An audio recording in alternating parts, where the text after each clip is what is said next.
आपको कानून के दायरे में रहना नहीं आता है क्या? आपको कानून के दायरे में रहना नहीं आता है क्या? आपको कानून के दायरे में रहना नहीं आता है क्या? जिला पंचायत कार्यालय में। जिला पंचायत कार्यालय में तो हाईकोर्ट को इतना मशक्कत क्यों करना पड़ा? आप आगे आइए जरा। हाईकोर्ट को इतनी मशक्कत क्यों करनी पड़ी आपसे ऑर्डर कंप्लायंस कराने में? आपको कानून के दायरे में रहना नहीं आता है क्या? क्या समस्या है आपकी, बताइए। क्यों आपने इतना इस मैटर में इतना डिले क्यों किया? कोर्ट को आप क्यों उल्टा पुल्टा समझाते रहे, कुछ कभी कुछ कभी कुछ और?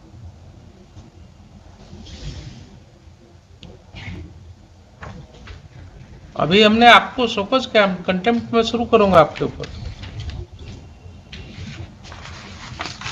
आप अपनी वाइफ और बच्चे को जो अमाउंट के अगेंस्ट आपने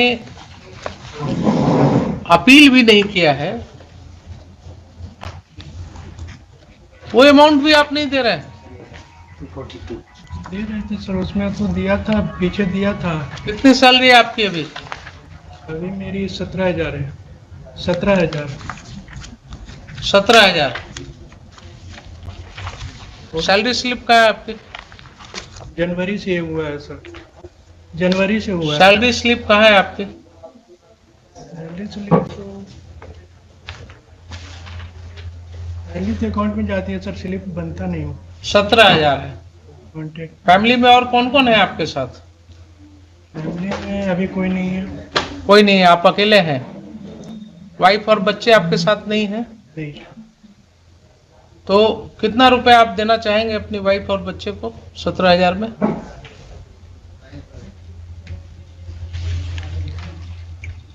उन्होंने इन्हांसमेंट के लिए प्रेयर किया है कि ये जो रुपया दिया गया है वो कम दिया गया है उनको, तो आप कितना रुपया उनको देना चाहेंगे?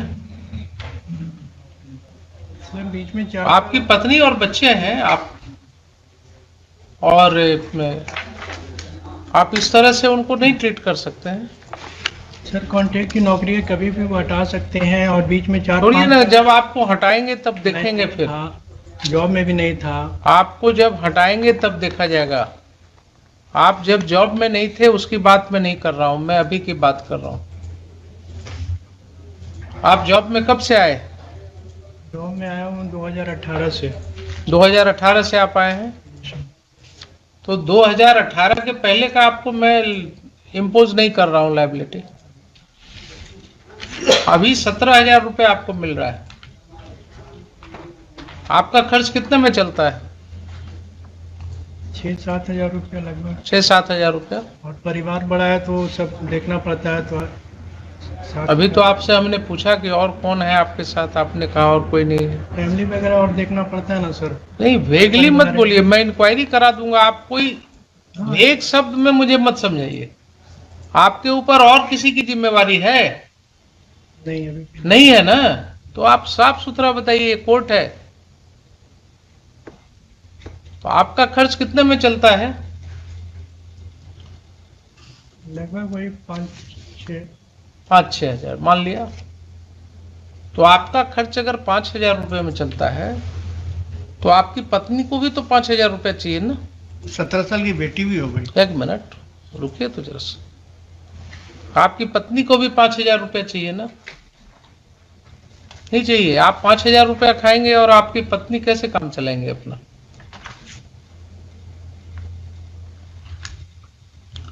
और रही बात बेटी की, तो बेटी के लिए आपको कोई चिंता नहीं है? बेटी है, बड़ी हो गई, उसकी पढ़ाई लिखाई की चिंता आपको होनी चाहिए, उसके भविष्य की चिंता होनी चाहिए।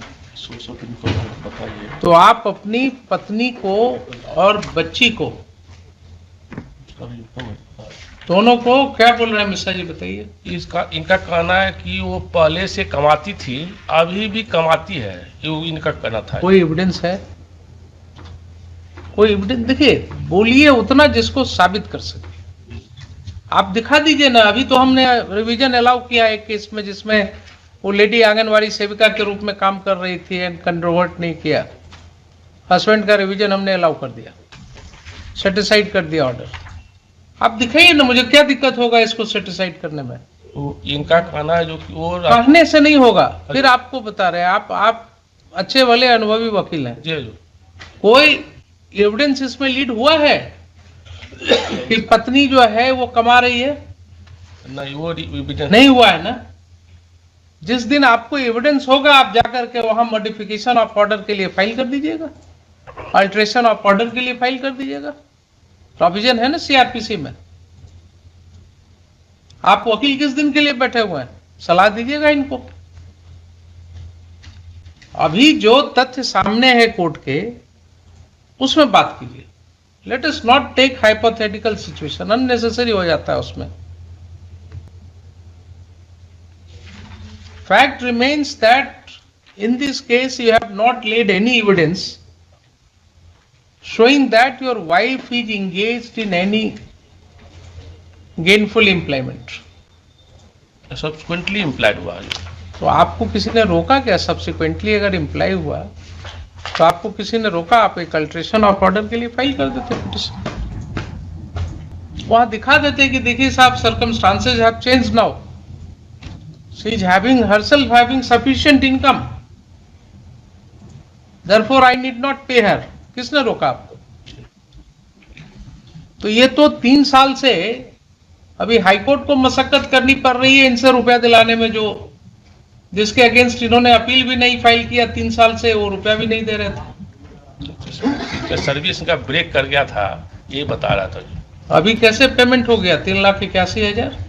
तो हजूर का डंडा चला था, हजूर कोर्ट का डंडा चला था। कोर्ट का डंडा नहीं होता है, कोर्ट का डंडा कोर्ट कभी नहीं चलाती है। कोर्ट जो है वो कानून के दायरे में बताती है कि तुम्हारा क्या हाल होने वाला है।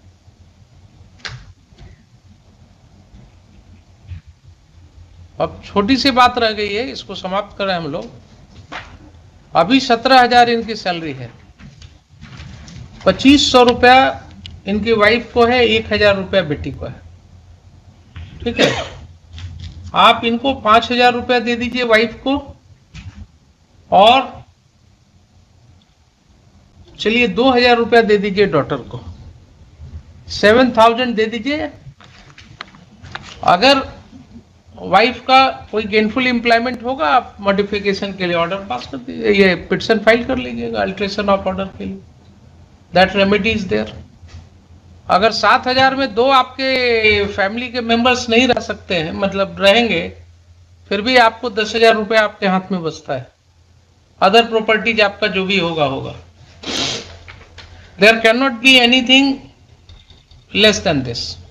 तो अभी तो जो कॉन्ट्रैक्ट पर है, मान ली कल के दिन में ये होगा तो फिर अल्टरनेटिव हो जाएगा। आपको मिश्रा जी समझाने, आपको समझाने की जरूरत है। आपको 5,000 तक क्यों कर पाए? समझाने की जरूरत नहीं है ना। हमारा ये भी हम कर्ज लेके दिए हैं, ये भी पेमेंट कर्ज लेके दिए हैं। पेमेंट तो बहुत धीरे धीरे बढ़ता है ना। वो कर्ज आप ऐसे ही लेते रहिएगा। आप जिस तरह से बिहेव कर रहे हैं अपने बच्चों के साथ, बेटी के लिए आपको कर्ज लेना पड़ रहा है। बेटी के लिए इतने दिनों से आपको ये नहीं समझ में आया कि 1,000 रुपया मिला है, वो दे दें कम से कम। उसके बच्ची का क्या दोष है साहब? आप लोग वाइफ हस्बैंड दोनों झगड़ा किए, उसमें उस बच्ची का क्या दोष है? आपको समझ में नहीं आती बात? जो बच्ची पैदा हुई उसका क्या दोष है इसमें? आप उसके साथ भी वही व्यवहार कर रहे हैं। वाइफ और हस्बैंड का तो समझ में आया कि आपस में नहीं पटा, आपका झगड़ा हुआ, तो आपने सोचा कि उसको सबक सिखाना है, नहीं देते हैं। लेकिन बेटी के बारे में तो सोच लिया होता। आपका कंडक्ट जो है वो ठीक नहीं है इसमें। बोलिए मिश्रा जी। जो हमारा सजेशन होगा कि 2,025 कर दिया जाए, जो इनका 3,000 कर दिया जाए। 3,000 नहीं, नहीं, जो मतलब उनका भी है 5,000 और 2 7,000। दू तो उसको तो हम उसके ऊपर नहीं कहें, रिक्वेस्ट करेंगे जो इसका 25 से 3,000 कर दिया जाए, क्योंकि नहीं ये अभी भी हजूर ये जो बता रहे थे ये लोन लेकर के पैसा दिए हैं उसको मुझे उससे मालूम नहीं, इनका कंडक्ट जो है ना, इनका कंडक्ट मुझे समझ में आ रहा है। लिखिए, परसेंट टू द ऑर्डर